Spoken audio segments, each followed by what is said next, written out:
sports, if you want to be the best, there are no off days. It is a big week in the sports world. Some may actually call it the Super Bowl of sports. It's the Super Bowl. That's right. Chris Cato and Scott Smith here on the No Off Days podcast. Wearing your color, just coming right out of the gates. You are bold. You are proclaiming a Philadelphia Eagles Super Bowl victory in 57. Is that correct? Eagles bringing it home, yeah. I'm sorry, Chiefs Or Nation. was that just the only clean T-shirt you had and it just happened to work out that way? Let me tell you about this T-shirt, Scott. The last time I wore it was 5 years ago, 2018, when the Eagles beat the Patriots. So it's one I bust out when I've got a good feeling. I've got a good feeling about this one. Once every 5 years, Yeah. Chris feels good. Still fits, by the way. The Pilates really paying off. Look at that. Look at that. Yeah. Yeah. So, are we excited about the Super Bowl? Do your levels go up a little bit? You know me. It doesn't take me much to get excited about anything, but I always love the Super Bowl. I think it should be a national holiday. I would love to, the state of the Monday following. Absolutely. No work. We've tried this before, but I think the state of Tennessee is going to do it now. Have you heard about this? They have proposed legislation in the state of Tennessee to get rid of Columbus Day because there's controversy around that one anyway. Over Christopher Columbus. The guy that discovered America. Yeah, well, we don't want to get into his legacy right now, but really, but what's more America than the Super Bowl? If you want to talk about Christopher Columbus, Columbus would support. Well, he might have been. Was he Italian? He was. Okay, He's probably a soccer fan, but he would support getting rid of his holiday to make the Super Bowl the Monday after the Super Bowl a state or a federal holiday. I would go one further. I would say, if you don't want to touch that one, President's Day. President's Day is already in February.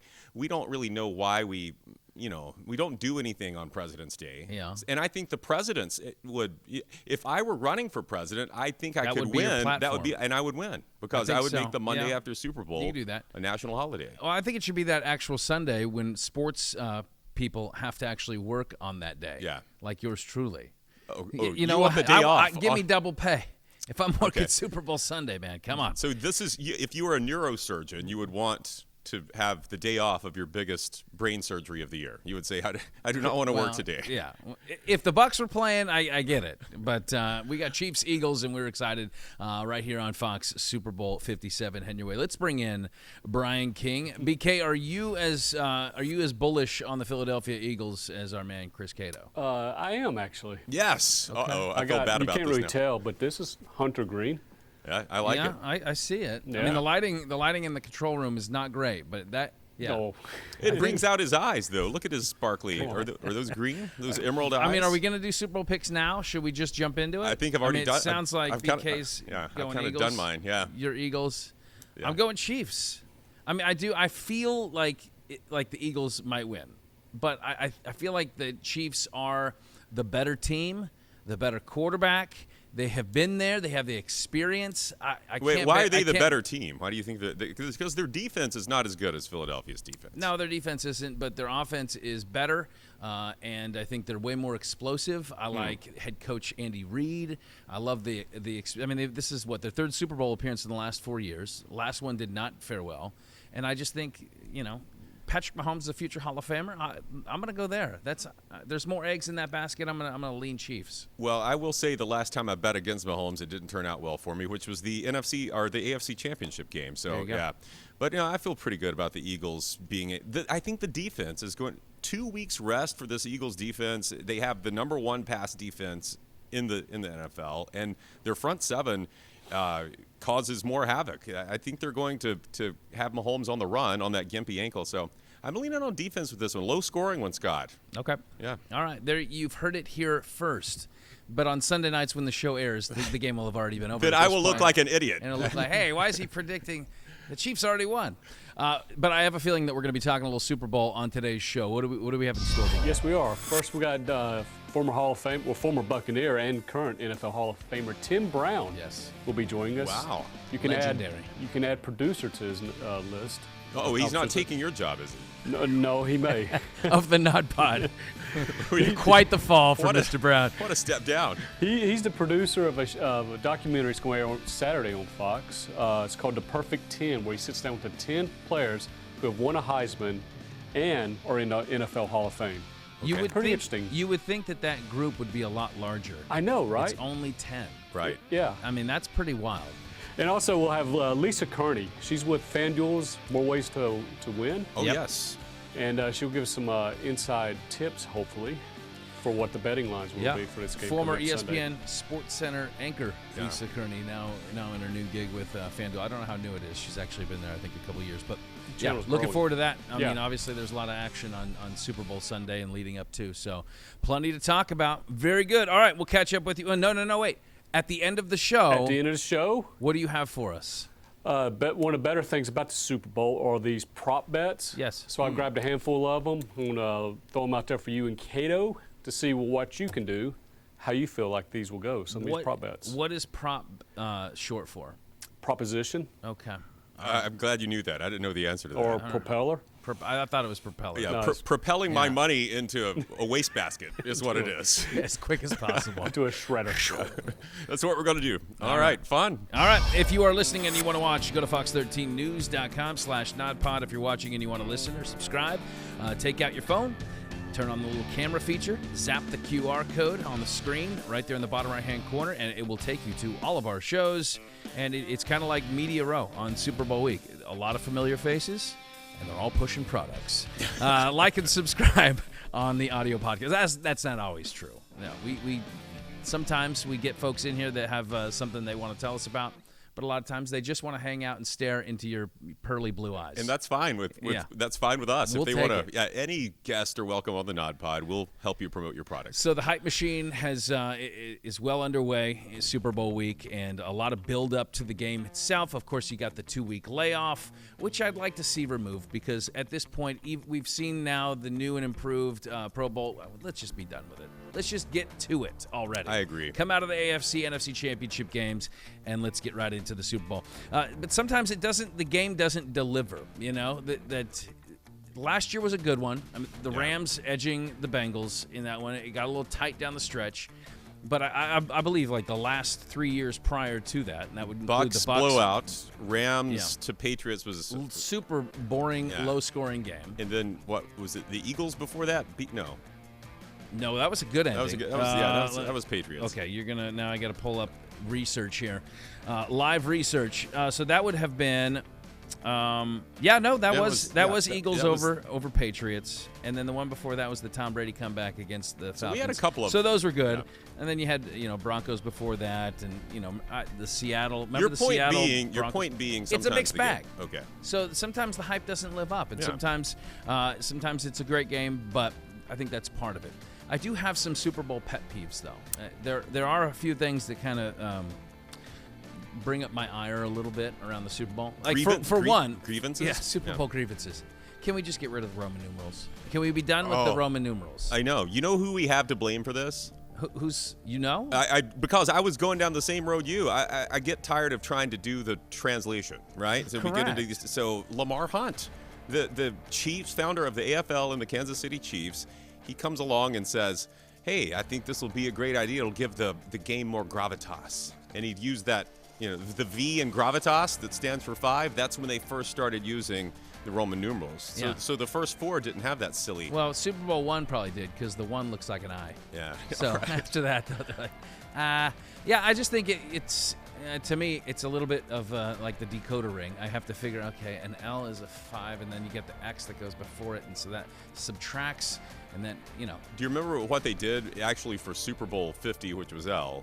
They said, this is going to look dumb if we just put up Super Bowl L, so they actually just called it Super Bowl 50. So Super Bowl 100 is going to be a C? Super Bowl C, yeah. So it'll be, it's a C-list Super Bowl. I'll be dead and gone by that time. Let's hope not. That rolls around.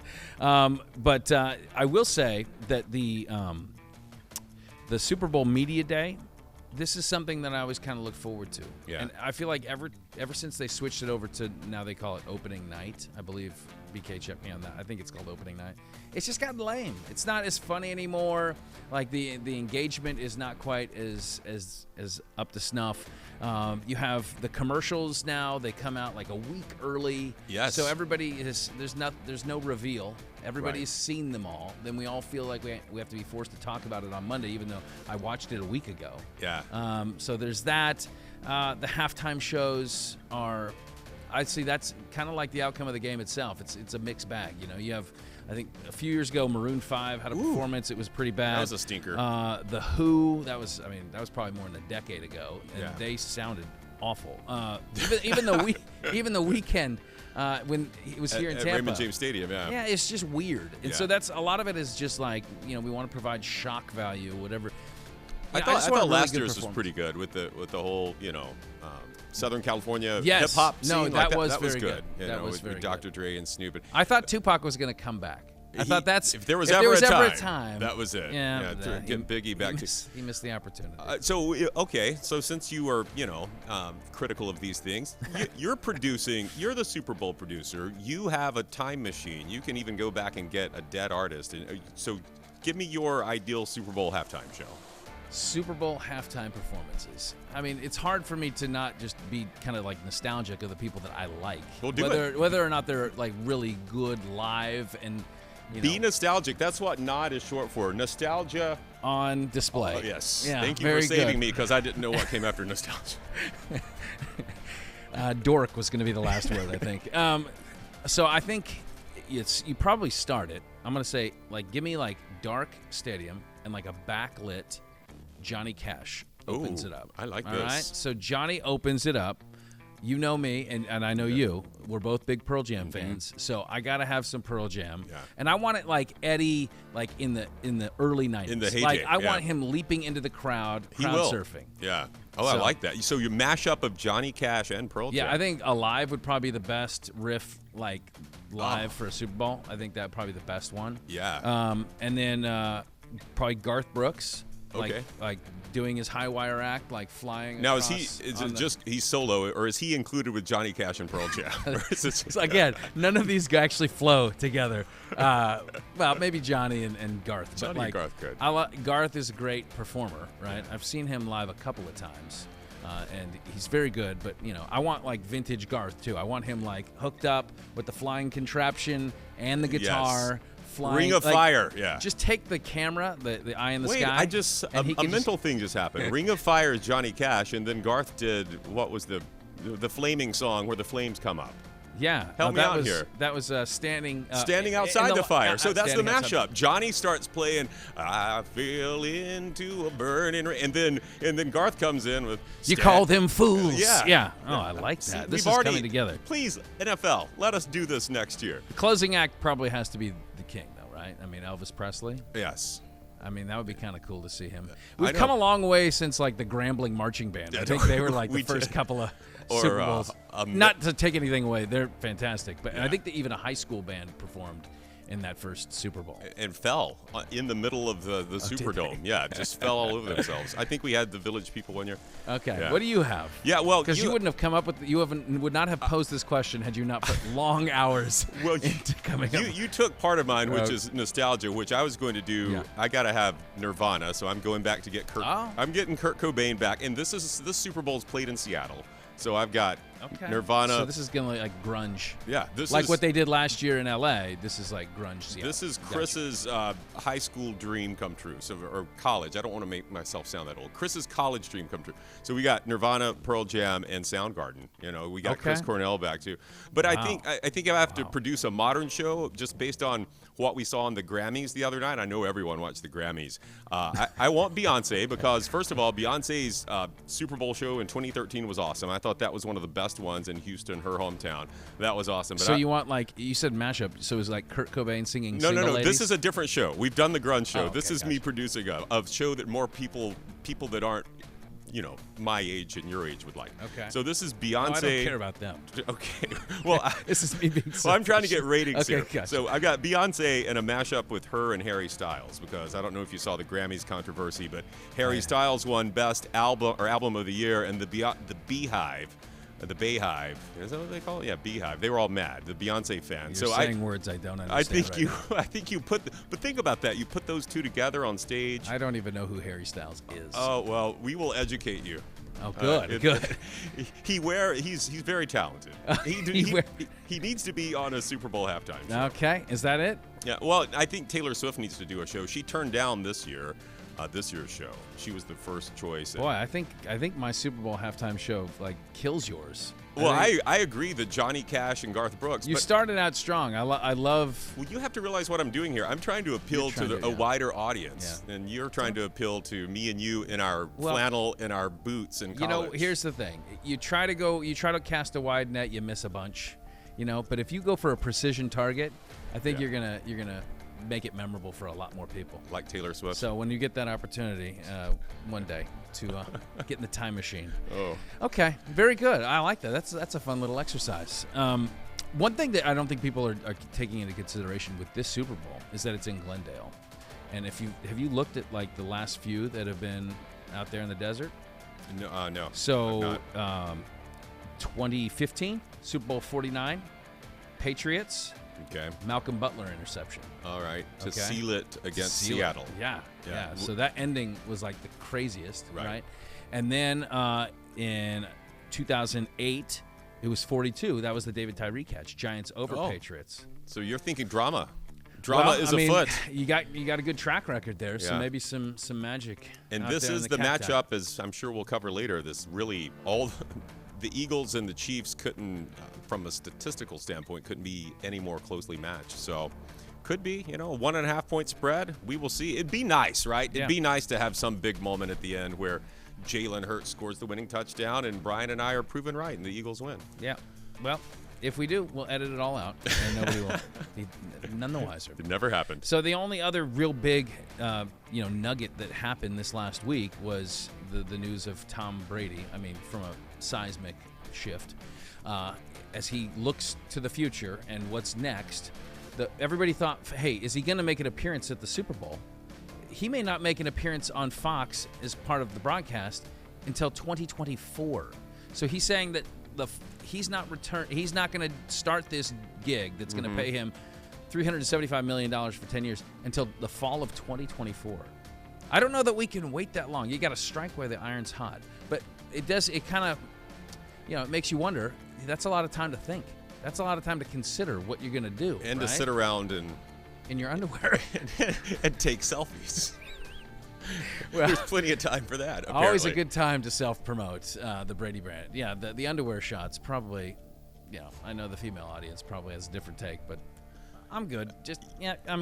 I'm sure that it's comfortable. I'm sure it's great. Making all the other retirees feel bad, though. Like, think about, the other guys that worked until 65. Maybe their body's not in peak shape anymore. Are we all supposed to take an underwear selfie 3 days after retirement? Here's the thing. Right. You're hitting on it. If you really want to appeal, Tom, he doesn't need my marketing advice, but put guys that look normal, in underwear. Yeah. You know what I mean?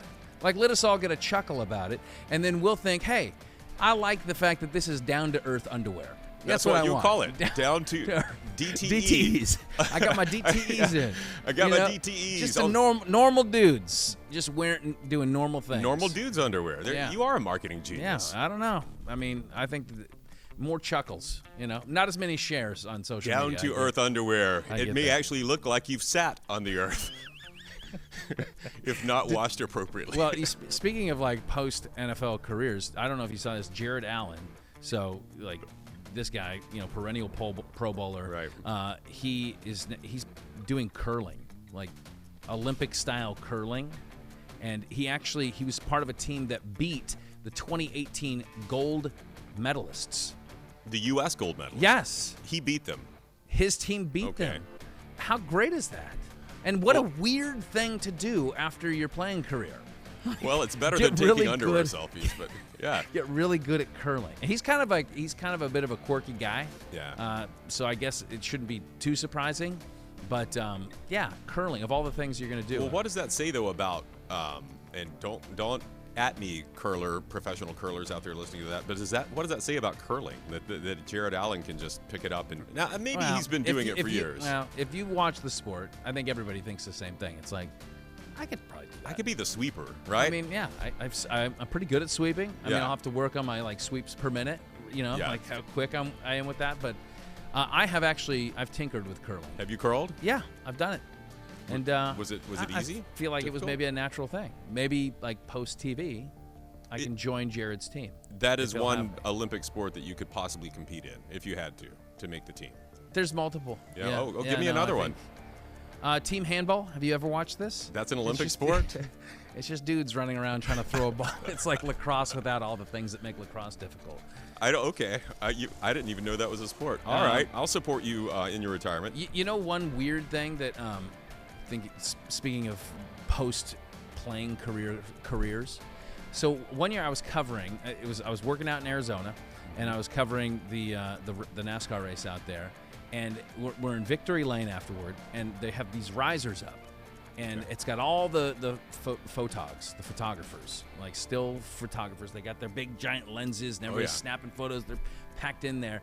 And in the top row, towering at least 1.5 feet above the next guy, I mean, just standing out like a sore thumb, it's Randy Johnson. What, the former Randy Major Johnson. League Baseball He was pitcher? a credentialed member of the media. Shooting. He's a photographer. I don't know if he still does it. It was the weirdest thing. I'm like, there's not many people on this planet that you're gonna say, hey, that guy looks like Randy Johnson.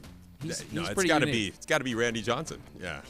It's so wild. So he's just decided to go. He's been in front of the camera all these years. He wants to see what it's like to be behind the camera. And I think he was a little surly with media times, but I mean, I think he just he had a passion for capturing still. Yeah. I think it was it Tony Marinovich? Mandrich. Yeah. Yeah. He did the same thing. He had like a post career in the NFL of becoming a photographer. So I just think it's weird. Like when money's not on the table, you don't have to worry about, my family's taken care of, we're good. Right. I just want to do something for me. I just want to have fun. This is a passion of mine. Like, I don't know. Yeah. So what would you do? Curling. I think I told you. This conversation has rekindled my love. Underwear model, down to earth underwear model. Yes. I like it. I would probably take the Ricky Williams route and just go to Australia and, promote things that I feel like I need to promote. Did you see he changed his name to his wife's name back in the fall? Ricky Williams did. Her first name too? No, he's now Ricky. Whatever, he took on her name as his. Okay. Yeah. So just Ricky being Ricky. Yeah, Ricky does Ricky things, I suppose. A couple years ago, Joe Hawley played center for the Bucks. Mm-hmm. When he was done, made his money. He got out. He sold everything he had, and then he went and lived in a van, like he wanted to see the world. Not a van. So he's traveling. He's traveling, but he was living in his van. Like it had a kitchen in it, had a bathroom. Like this is what he wanted to do. Anyway, I just think it's interesting. Like once you've done what you want to do and it's just you time, you can go, have fun. I'm going to see where he is now. Is he still in this van? Joe Hawley the van. Van Dog blog was his big thing. That was it. He had his dog with him. Yeah. Yeah. Yep. Yeah. Anyway. Joe Hawley trades football life for life on the open road. So underwear model for you. Yep. Curling for me. I'm going to be a part of Jared Allen's team. It sounds like a good time. A gentleman that has also transitioned into a different phase, a new career. How about producer? Is the latest list on the byline of Tim Brown, Hall of Famer, who happens to be our guest. Well, it is my privilege to welcome our guest to the show. 17 seasons in the NFL, 16 with the Raiders, and 1 with the Tampa Bay Buccaneers. We welcome Hall of Famer Tim Brown to the Nod Pod. All right, Tim, take us back to 2004. You spent all your years out west. What was it like coming out to Tampa? Your impressions of the organization when you got here. What was that like? Well, for me, it was a saving grace, man, because I didn't expect things to go the way they had gone in Oakland, and it happened so quickly out there that if I had to go home at that particular time, it would have been very, very tough on me mentally to be right, I think, going forward. So thankfully, I had a soft place to land with Gruden and Bruce Allen, teammates, Charlie Garner, Ricky Dudley, all these guys were still there. So it just made it a great place for me. Now, we were still in that mobile home or whatever they called it at the time, so the facility, we weren't in this lush thing that they've been in for the last, few years, but But still, it was a great place for me to be able to land, no doubt about it. Yeah, the humidity smacks people in the face out here as well. So I got to talk to you about this project that you're a part of. You're the producer on a new 90-minute film on Fox Sports called The Perfect 10. And just a quick summary, it's the 10, you're talking about the 10 Hall of Famers that also won Heisman trophies. So a very small group and select group of people. How did this come about? What was that process like? Yeah, it all happened, man. I was on my way to give my speech, and a buddy who had came up from Dallas pulled me over before I was getting on the bus and said, "Hey, man, do you realize that you're only the 9th guy to win the Heisman and be in the Hall of Fame?" And I shoot him off, man. Man, it's 30, 40 guys have done that. You know what I mean? It's what I thought. I Googled it on the ride over to the enshrinement and found out, they only had 8 because they hadn't added me. And I was a little blown away by that. And the first thing I thought was, man, if we can leave such an incredible legacy on the field, let's see if we can get together and do something off the field. So, and that's what we've been trying to do, man. We partner. Prudential is our presenting sponsor for the documentary coming up. So, we want to partner with great companies and be able to, give back in the community, man, and leave an incredible legacy off the field also. Among those 10, I'm not sure that anybody had the title of producer. How did you like doing that? How'd you like stepping on that side of things?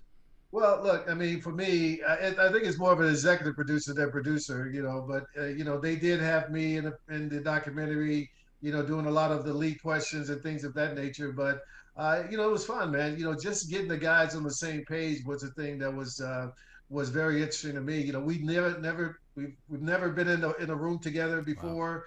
Wow. So just getting everybody in the same place, getting everybody on the same page, that could be very different. You're talking from guys like Roger Staubach to Charles Woodson, right? Yeah.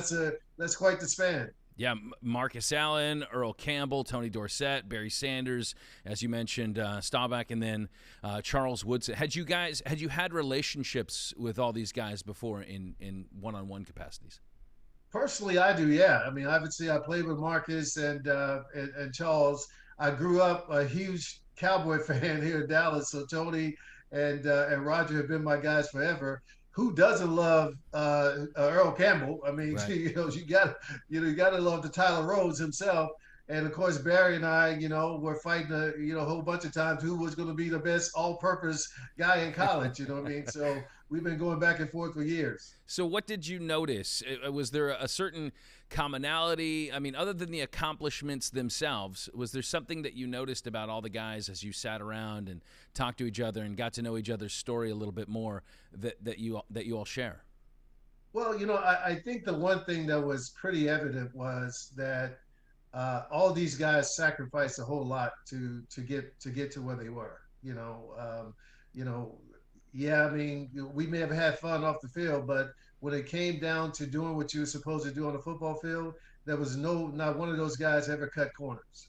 And I think from that standpoint, that was a lesson that we brought out. Now Marcus Allen will tell you at 11 years old, he knew that he was going to win the Heisman Trophy. Wow. You know what I mean? I couldn't even spell Heisman when I was 20 years old because I knew nothing about it. And I'm about to be a junior in college. But so those stories were different. But I think the commonality was that the hard work that everybody put in was the reason why you were sitting in the room. I think a lot of folks would have trouble spelling Heisman. It's normally I before E, except in Heisman, right? In your own home, where do you keep the Heisman Trophy in correlation to the gold jacket? Are they in the same room? Yeah. Well, if you could see me, it's right behind me. It's got the Heisman on one end and the Hall of Fame bust on the other end. So I like to come in this room and sit in this chair every once in a while. It makes me feel good, right? Come here and refocus and then head back out to the real world. It looks like a rather majestic chair at that. Is it too much to ask for a small gold jacket for your Heisman Trophy? I think that you guys have carved such a small niche. Someone should be able to manufacture that, right? Hey, you know what? That's actually a great idea, man. We just had a H to H jacket, a Heisman to the Hall jacket made. But now we need to work on little mini jackets for the Heisman and for the Hall of Fame butts. There you go. Idea, man. Hey, your next I'm going to give you credit for that. Your next project, yeah. Let me be a part of that. I got to ask you about this because the local connection here in Tampa, when all the rumors of Tom Brady potentially going to the Raiders started whipping up, you were like, not so fast. That's not really a good fit for the Raiders. Do you think Brady made the right decision? Yeah, and by no means was I trying to take a swipe at Tom Brady. Right. I think at this stage of NFL quarterbacks, when you look at the guys who are getting it done, you look at Mahomes with a bum ankle and what he did at the end of that game to get them to the next level, to the Super Bowl, is really amazing. That's just something you would have never seen Tom Brady do in his early days. So without a doubt, I think, at this particular stage of his life, with everything that he has going on and off the field, I should say, it probably was time, and now you can move on. And look, I've said for a couple of years now that it'll never happen, but they should at least think about it. And that is, if there's anybody who deserves to go right into the Hall of Fame, it's Tom Brady. You know what I mean? No doubt about that. Yeah, why wait till 2028? Exactly. Right, we all know right. Yeah. So the Raiders are in a kind of an interesting situation. Do you think they should keep Derek Carr, or is it time to move on in Vegas? No, I think that ship has sailed, man. I don't think there's any way Derek is going to be back with the team next year, unfortunately. After what happened at the end of the year, them, benching him, I don't know if you can walk back in that locker room and have the same, control or leadership that you had before. So unfortunately, I think that it's going to be time for Derek to move on. I think he realizes that, and now it's just a matter of him trying to find that sweet spot that he wants to, finish his career in. And that may be Tampa. Yeah. It could very well be a place like Tampa. I think he would fit in great there. I think him and, the fact that he is a pocket quarterback for the most part himself, he can run and will run every once in a while, but for the most part, he wants to be in the pocket. And that's what that offense is used to down there. So it'd be very interesting to see if anything happens with Tampa. Oh, if only they could afford him. That may be the biggest issue. All right, so who do you like in the big game? Do you like the Chiefs? Do you like the Eagles? Being a Raider, man, I probably could never, ever pick the Chiefs. But look, I've really tried to look at this thing from a pure football point of view. I do a little Sirius XM radio show every Saturday morning, and we have been saying all year that it's really amazing how Philadelphia is winning these football games.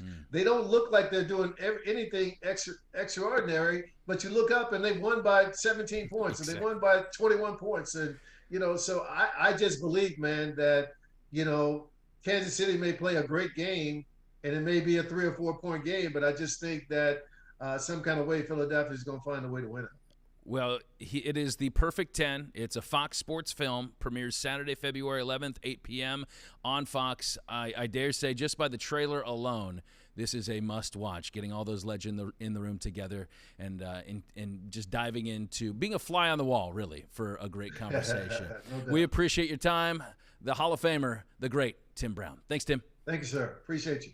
Chris, not only like a good dude, and easy to talk to, but that little film there, that's interesting. I love it when you have like an interesting topic. I mean, it seems Heisman, Hall of Famer, like very kind of broad, big ideas. Nobody's surprised by any of these things, but the small group of people that have made it into both of those. The fact they're all still alive, all still with us, and able to get in a room, and it's going to be good. Barry Sanders. One of your faves, right? One of... Maybe the. Yeah. Okay. Yeah, absolutely. All right. So one thing that Barry was never able to get to because he sadly played for the Lions is the Super Bowl. Yeah. So this week, of course, all talk is about these two teams, and a lot of people are excited because maybe a chance like you want to win some money. Well, this is the year when we all become professional gamblers, right? Everyone at the Cowboy. everyone at the party knows something. Hey, I got a hot prop bet for you. So we need someone to guide us, through this. It can be tricky. Let's do that now. Well, she is the host of FanDuel TV's More Ways to Win. So she's constantly immersed, Chris, in the world of sports betting. We welcome to the nodpod Lisa Kearney. Lisa, thank you for jumping in with us. You guys are the best. Thank you so much for having me. Love talking to you and love talking about all things FanDuel and Super Bowl and my Chiefs. Shout out. Okay. Yes. So coming right out of the gates. Well, you can't see this, but Chris is actually donning a Philadelphia Eagles t-shirt. Yeah, so No. we have equal representation here. We want to be fair to everyone. So, yeah. That's absolutely fair. I'm actually wearing love my FanDuel, of course, in my FanDuel blue. I should be wearing red every day, all day this week. We shot our show earlier today, and gosh, there's a lot of Chiefs haters out there, just experts and analysts that are coming on our show, and it's like I have to like hold my own, you know? Well, the Eagles fans are typically not wallflowers, kind of a vocal bunch. But yeah, so let's get into that then. Since you mentioned it, you obviously have the Kansas City connection, right? Born and raised there in the area. Yes, my whole family's still back there. Big, huge Chiefs fans. I'd say every Chiefs Sunday. It wasn't like a regular Sunday. It's always a Chiefs Sunday. Chiefs Sunday. You go to church, you come home, you do yard work. Everything stops when the Chiefs kicked off. So we always loved Chiefs Sundays because we didn't have to, still be out in the yard pulling weeds. We actually get to come in and cheer on our Chiefs. So yes, my family grew up massive Kansas City Chiefs fans, and we still text each other like before, during, and after games. And I come from a big family, so it gets a little nuts. So growing up as a Chiefs fan, who was the first Chiefs quarterback that you remember rooting for? Oh, that's a great question. Actually, like not a quarterback at all, but like one of my favorite players from back in the day. We were talking about him on the show today. Jonathan Ogden was on our show, and he brought up Derek Thomas. Yes, yes. Rest in peace. Like he was, I recognized right away as like a little kid, like, oh, that player's got something special. Like that player, like the precision that he works with, and just, he was such an unbelievable player. He's just my favorite player. No one could block him. Unblockable. Of all time. Yeah, he was unblockable. And so that's what Ogden was saying. This Hall of Famer sitting there, he's 8 feet tall, and he's like literally Derek Thomas was maybe he and Dwight Freeney were like the two toughest guys he ever went against. So do you prefer the Andy Reid Bowl or the Kelsey Bowl? Which one do you prefer? I think Kelsey Bowl is way more relevant. Okay. Andy's got all his connections, and it's storylines are going to be made of that. But I think that's an easy separation. He's been in Kansas City for so long, and he did his thing with the Eagles, and that's always great to have that history. But gosh, have you guys seen the stats that line up with the Eagles and the Chiefs, and just how similar these two teams are, even statistically? They're both the one seeds, obviously, from their conferences, both finishing 16-3. Both of them scored exactly 546 points in the regular season. Like, mind-blowing. We're doomed for our first Super Bowl tie. No! Right. They both have a Kelsey brother. They both have 6 All-Pros. It's just like, so it's going to be such a great game. The line sitting there at 1.5. And I love those tight lines. If it's any indication of just how close this game is going to be. It's going to be a good one. Yeah, this is one of maybe the tightest spread of any of our Super Bowl matchups. I was looking earlier, though the previous ones with very tight lines haven't always ended up being close games. So we hope that this one lives up to that. Have to ask you about the point total here. 50.5, I believe, is where it sets right now. I know some of your guys there like it. Chad Millman is a big fan of the under. I can't. It's hard, and Scott always tells me that life is too short to play the under, but I cannot think of this game not being low scoring, just the way that you think the Eagles are going to try to play ball control and grind it out on the ground and keep Mahomes on the sideline. I really, tell me why I should not lay a Starbucks on the under 50.5 in this one. Telling you, make it a venti. Add in 2 more shots. That's another $1.20. I feel safe taking the under. I do. I think 50.5 is a little bit of a tricky number, but one thing that people are talking enough about, I think, is Carl Sheffers is the lead ref. His crew. If you know anything about him, his crew leads the league in penalties, almost 16 penalties per game. That's almost 1.5 times more than all the other crews throughout the season. And he did the last Super Bowl that the Chiefs were in when we got blown out there with Tampa Bay. But take that into consideration. All of those penalties are going to amount to a lot of great. Hopefully not, but obviously, dings the yardage and any forward progress. So a couple Patty Carl Mahomes Shepard touchdowns. Is maybe the X factor in this game. Well, we can explore this and much more. You can catch Lisa on More Ways to Win. That is Thursday, Friday, 10 a.m. Eastern Time. And then as well as Saturday and Sunday, 8 a.m. Eastern Time. I wanted to throw that in there because we're 4 days a week. So not just during the week. We'll also lead you right up to kickoff on Sunday. So if you missed us earlier in the week, we're also on the YouTube. We're streaming. We're everywhere. Rise and grind. She doesn't sleep. She's not going to use that bed behind her at all. No. It's back to work. No, that's just for looking. Just for decoration. Just for appearances here. Absolutely. The great Lisa Kearney. Thank you for being on the nodpod today. Thank you so much. Thanks, Lisa. Thanks for having me. Cashing in. A fun couple chats right there, Chris. Let's bring in Brian King and BK. We didn't want to give too much away in terms of Super Bowl prop bets because you laid out a nice little tease at the beginning of the show that we get to dive into some of these silly prop bets. They are kind of silly, but people put some serious money on these things. I think some of these are beautiful. Joe or whatever his name is in Houston. Yeah, Mattress Mac. Yeah, Mattress Mac. There you go. All right, you want some of these? Yep. All right, let's jump to the first one. We'll start off with the national anthem. You can bet the over-under on the length of the national anthem. Okay. Over 2 minutes, 5 seconds, or under 2 minutes and 5 seconds. I want to see how much BK's up on his, the Super Bowl. Who's singing it? Do you know? I don't know. Okay. Luke Combs. No. That would be entertaining. Yeah, I like Luke. It's Chris Stapleton. Yeah. So also a country singer. Yeah, you're in the neighborhood. I'm gonna say it's nice and short, and so I'm gonna take the under. Yeah. Well, which is apparently gonna make me a little bit got more juice. Yeah. What do you say? I was gonna take the under, but since you said under, I'll say over. I say he really leans up. What's the song he has? What Are You Listening To? Where he kind of draws out some of the. Okay. So yeah, I'm gonna go over. Okay. All right. All right, we'll go from there. How about another national anthem one? Who will be seen first, Patrick Mahomes or Jalen Hurts? This is during the national anthem. They're not the first player seen. Just between those two, which one will be seen first? You got to let me pick first. Yep. So I got Mahomes. Who's going to answer first? I got Mahomes because he's the reigning. He's the poster child right now. So, yeah. Yeah. I totally agree with you. Yeah, I agree. It's got to be Patrick Mahomes, but I don't think he'll be the first person seen on the broadcast. No, it will be Tom Brady, as he says. I lied to you all. I'm starting my broadcasting career now. Tom's going to be up in one of the suites in his underwear. Yeah. Oh boy. There you go. I mean, the best commercial you could ever. Highest rated Super Bowl ever. Brady brand. Okay, we got another one here. This one, I like this one. Will any scoring drive take less time than the national anthem? Oh man. So, yeah, that seems like almost like a no-brainer. Well, that's what they want you to believe. I'm going to say no. I think defense is going to come to play in this game, and so I don't.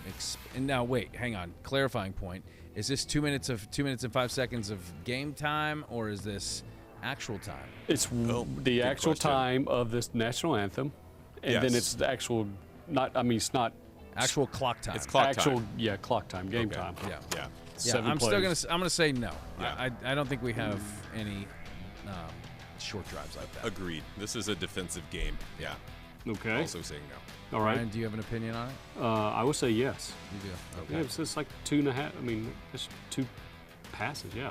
That's Jump 2 all passes. Yes. But how about this next one? Who will win whoever wins the Super Bowl MVP? Who will he mention first in his post-game interview? Teammates, God, Jesus, family, city, coach, owner, or none of the above? Well, I know what he should say. He needs to be giving props to God and Jesus. But I'm gonna say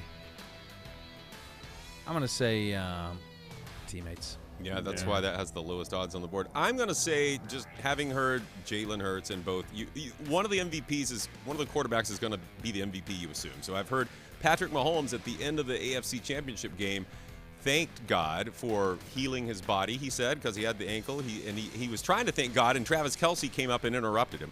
Then he continued to thank God, and I've heard Jalen Hurts also thank God first. So I'm going God Jesus on this one. It's hard. Yeah. Why would you not want to pick against that? But then again, you're also gambling on that. So I'm not sure that that's. Hey, Jesus would want me to make a little cash if we were promoting. But look at this. I like the fact that who would mention their owner first? Like, why is that even an option? Like the first, like Jeff Lurie. Yeah, I just want to thank Jeff Lurie, the Hunt family, or whoever it is. So, I mean, they deserve credit, but you're not thanking them first. No. Yeah. What if it is none of the above? What if they just thank their sponsor, like my Brady brand underwear brought me this victory? That's a possibility. How about this one? And this is the most important one here. How many times will Tom Brady's name be mentioned during the Super Bowl? Plus or minus 1.5? I'll go. I'm going to go over because he's going to make a special appearance. He's not calling the game, but he's going to make an appearance. So I'm going to go over 1.5. Again, you're going with the sweet underwear?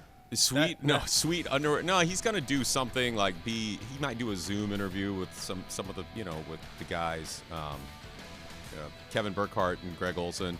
He'll be a part of the broadcast somehow. I would think so, but I'm gonna take the under. I'm gonna say that this is See, this is all okay. So here's the thing: like I mentioned, the last 2 Super Bowls in Glendale, Tom Brady was in both of them. So what if they mention both of those Super Bowls? So, good point. Yeah, you got to go over. Okay. Or they promote that silly. What's the 80 for Brady? Yeah, the ladies are looking for Brady. What if someone says something about that? Then you got to mention. The 80 ladies are looking for Brady. Yeah. In his chonies. Yeah. Okay. Yeah, we'll both go over. Yeah. That's all I got. Tom's getting into this year's Super Bowl. I think that was the best one on the board. I think so too. Yeah. Very good. BK the bookie. Coming Thanks, through. guys. All right. To watch full-length episodes of this here podcast, head to fox13news.com/nodpod or hit that QR code. You can subscribe on iTunes, Google Play, Spotify, and Stitcher. Get us every week in audio form. And, of course, you can find the show on the social pages as well. Big thanks to our guests. Wow, we had Tim Brown and Lisa Kearney. And you're doing the birdie flap. Go Birds. This is going to look silly if they lose. Oh, man. But go Birds. Big thanks to BK, our production crew here, and you, too. And we'll see. I'm going Chiefs. He's going Eagles. We shall see 1 week from today. Until the next time we are on, there are no off days. Down to earth.